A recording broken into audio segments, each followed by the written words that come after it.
And we're back to learning Affinity in a year, day 50. Let me show you how you can use the color picker tool. So right here, you can also right click on that and a couple of options and a style picker. Just focus on the color picker for now. You can now see it's kind of like a magnifying glass, and wherever the square is, you can left click and then sample that color. And as the rectangle is active, the sample color will be given to the fill.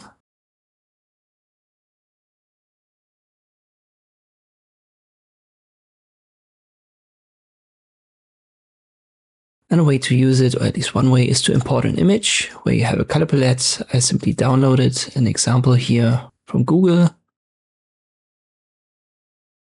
Size that down.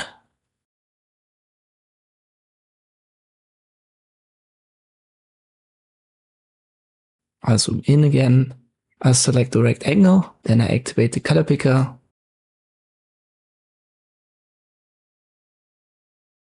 And if I hover over the color palette and I left click, this color is given automatically to the rectangle. But you don't even have to download these images and then import them. You can actually just search for a color palette on Google, like I did right here.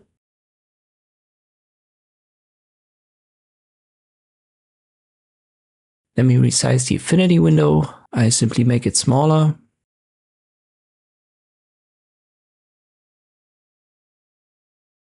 I select my rectangle, activate the color picker, I left click, and then I drag outside of the window, and then I simply release. So you can sample colors from basically anywhere on your desktop. And when you use, as I've said, a Google image search, you will find countless examples of color palettes ready to use.